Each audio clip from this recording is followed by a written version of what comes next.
News 7 தமிழின் 8 மணி செய்திகளுக்கு உங்களை வரவேற்பது நான் மகேஷ். நதிநீர் பங்கீட்டு பிரச்சனையில் அமைதியாக இருக்க முடியாது எனவும் காவிரி வழக்கு புதுமையான வழக்கு என்றும் உச்சநீதிமன்றம் கருத்து தெரிவித்துள்ளது.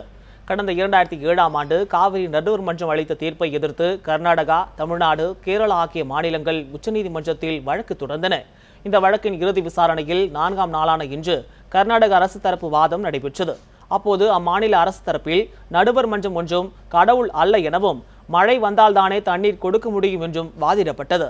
இதனையடுத்து தமிழக அரசு தரப்பில் காவிரி விவகாரத்தில் தமிழகத்திடம் அனைத்து ஆதாரங்களும் உள்ளதாகவும் தமிழகத்தின் மீது கர்நாடகா வேண்டுமென்றே குற்றம் சாட்டுவதாகவும் வாதிடப்பட்டது.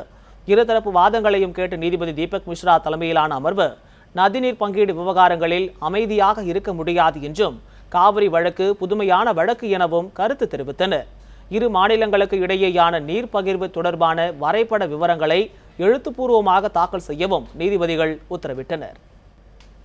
முன்னாள் முதலமைச்சர் ஜெயலலிதாவிற்கு கொடுக்கப்பட்ட சிகிச்சையில் யாருடைய தலையீடும் இல்லை என அப்பல்லோ மருத்துவமனையின் தலைவர் பிரதாப் சி ரெட்டி தெரிவித்துள்ளார். சென்னை தேனாம்பேட்டையில் உள்ள அப்பல்லோ மருத்துவமனையில் ஒற்றை தலைவலிக்கான சிறப்பு பிரிவு தொடங்கி வைக்கப்பட்டது. பின்னர் செய்தியாளர்களிடம் பேசிய அப்பல்லோ மருத்துவமனையின் தலைவர் பிரதாப் சி ரெட்டி ஜெயலலிதாவிற்கு தாங்கள் சிறப்பான சிகிச்சைகளை அளித்ததாகவும் ஆனால் கெட்ட நேரம் அவருடைய மரணம் நிகழ்ந்துவிட்டதாகவும் தெரிவித்தார். மேலும் ஜெயலலிதாவிற்கு வழங்கப்பட்ட சிகிச்சையில் யாருடைய தலையீடும் இல்லை எனவும் பிரதாப் சி ரெட்டி கூறினார். மேலும் ஜெயலலிதா மரணம் குறித்த விசாரணைக்கு தயார் என்றும் அவர் கூறினார்.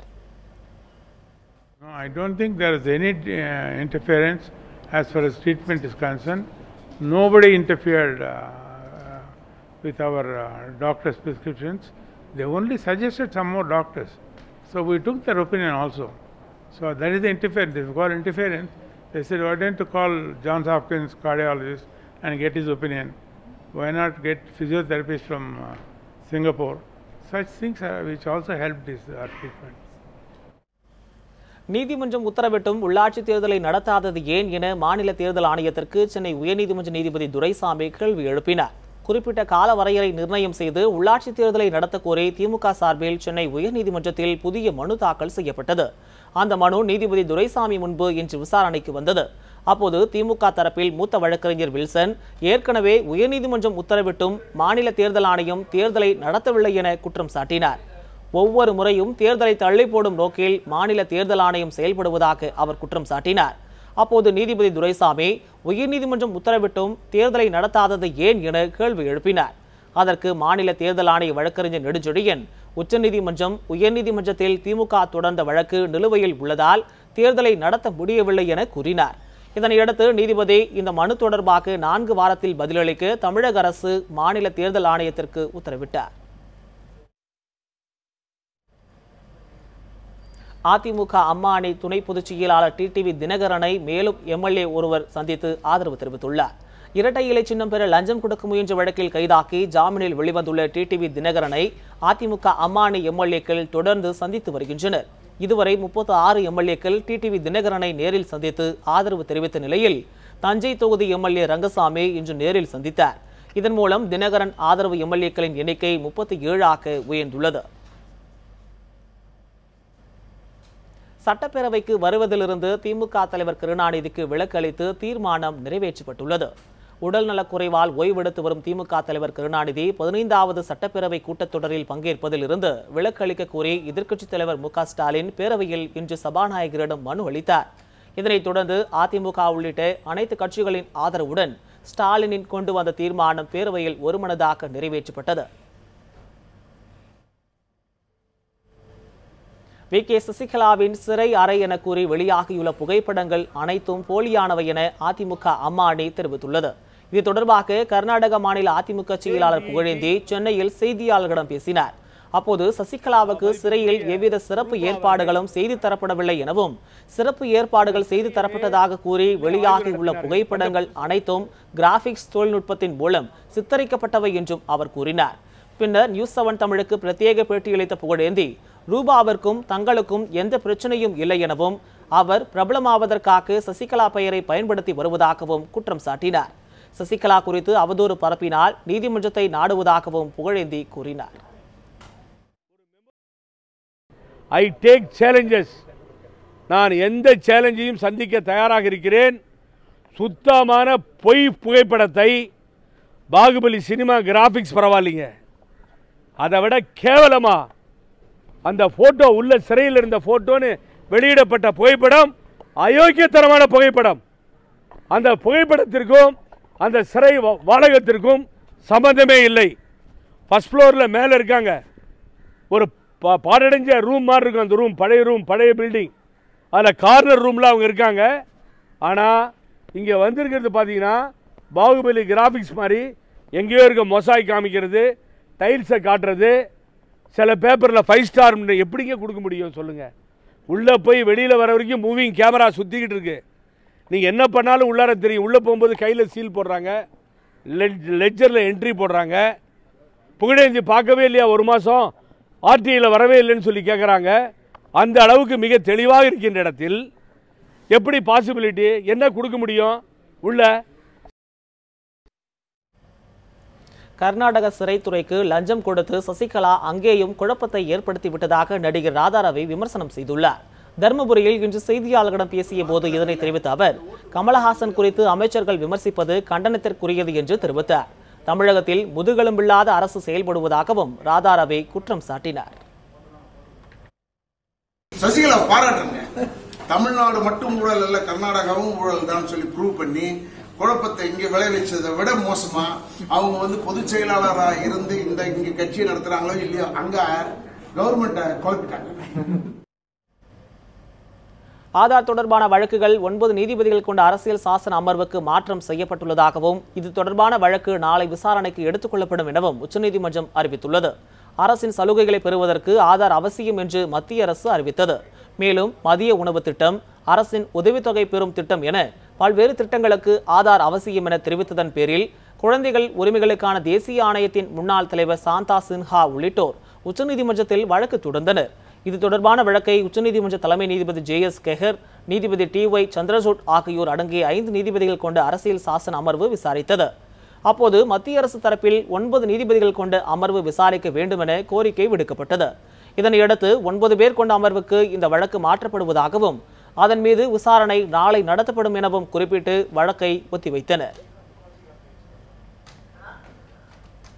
சேலம் மாணவி வளர்மதி குண்டர் சட்டத்தில் கைது செய்யப்பட்டிருப்பதற்கு திமுக செயல் தலைவர் மு க ஸ்டாலின் கண்டனம் தெரிவித்துள்ளார். இது தொடர்பாக அவர் வெளியிட்டுள்ள அறிக்கையில், ONGC நிறுவனத்தின் ஹைட்ரோ கார்பன் திட்டம் மற்றும் மீத்தேன் திட்டத்தை எதிர்த்து துண்டு பிரசுரம் கொடுத்ததற்காக மாணவி வளர்மதி குண்டர் சட்டத்தில் கைது செய்யப்பட்டிருப்பது கண்டிக்கத்தக்கது என தெரிவித்துள்ளார். காவல்துறை அதிகாரிகளின் இந்த நடவடிக்கை முதலமைச்சர் எடப்பாடி பழனிசாமியின் கட்டுப்பாட்டில்தான் அவர்கள் உள்ளார்களா என்ற கேள்வியை எழுப்பியுள்ளதாகவும் ஸ்டாலின் வினவியுள்ளார்.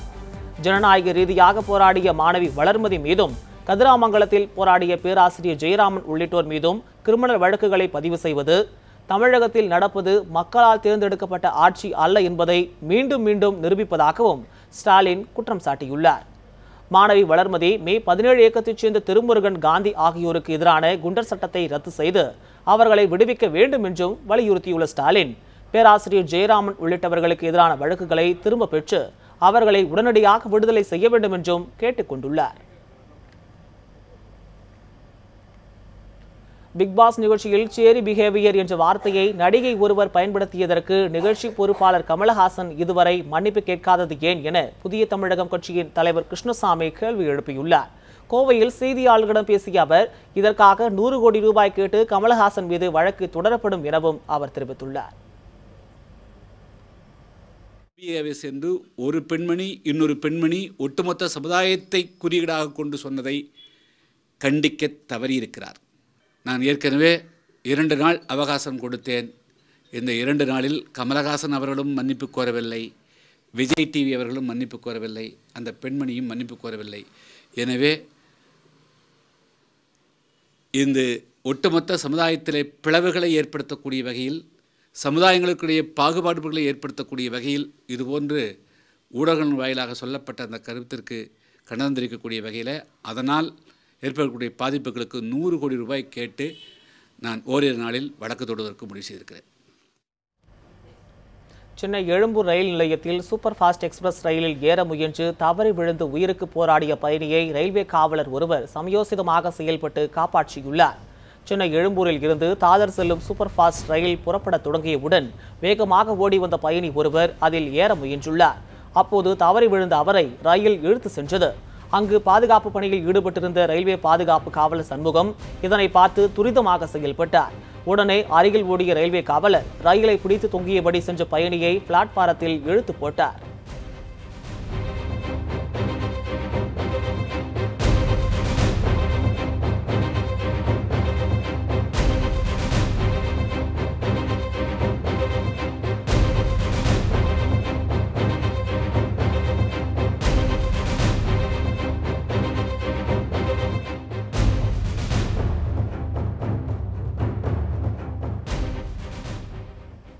இந்த சம்பவத்தை அறிந்தவுடன் சூப்பர் ஃபாஸ்ட் ரயிலை ஓட்டுநர் நிறுத்திவிட்டார். பின்னர் தன்னை ஆசுவாசப்படுத்திக் கொண்ட ரயில் பயணி அதே ரயிலில் புறப்பட்டு சென்றார். இந்த நிலையில் ரயிலில் தவறி விழுந்த நபரை காப்பாற்றிய ரயில்வே பாதுகாப்பு படை வீரர் சண்முகத்திற்கு ரயில்வே பாதுகாப்பு படை முதன்மை பாதுகாப்பு அதிகாரி பாரி 5000 ரூபாய் சன்மானம் வழங்கி பாராட்டினார். சென்னை காசிமேடு மீன்பிடி துறைமுகத்தில் இருந்து சென்று விசைப்படகு நடுக்கடலில் தீப்பிடித்து எரிந்த சம்பவம் பரபரப்பை ஏற்படுத்தியுள்ளது. உதயகுமார் என்பவருக்கு சொந்தமான படகில் கடந்த 13ஆம் தேதி 9 மீனவர்கள் ஆந்திர கடல் பகுதிக்கு மீன்பிடிக்க சென்றனர். கிருஷ்ணப்பட்டினம் அருகே சமையல் செய்து கொண்டிருந்த போது எதிர்பாராத விதமாக சிலிண்டர் வெடித்து படகில் தீப்பிடித்தது. இதனால் அதிர்ச்சியடைந்த மீனவர்கள் கடலில் குதித்தனர். தகவல் அறிந்து வந்த கடலோர காவல் படையினர் தீயை அணைத்தனர். எனினும் தீப்பிடித்த 50 லட்சம் ரூபாய் மதிப்புள்ள விசைப்படகும் மீன்களும் கடலில் மூழ்கின. இதனையடுத்து கடலில் தத்தளித்த மீனவர்கள் மீட்கப்பட்டு வேறு படகு மூலம் காசிமேடு வந்தடைந்தனர். போனதில் 2 பேருக்கு லைட்டாக ஸ்கின் பேர்ன் ஆயிடுச்சு. அப்புறம் யாருக்கும் ஒன்றும் ஆகலை. எல்லாம் அப்பயே தண்ணியில் குதிச்சு மற்ற போட்டில் உள்ளவங்க காப்பாற்றியாச்சு.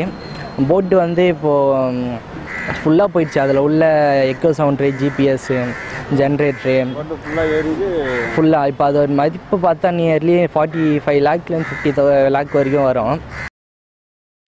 இத்துடன் இந்த செய்தி அறிக்கை நிறைவடைந்தன. மேலும் பல அண்மை செய்திகளுக்கு தொடர்ந்து இணைந்திருங்கள். நியூஸ் 7 தமிழோடு.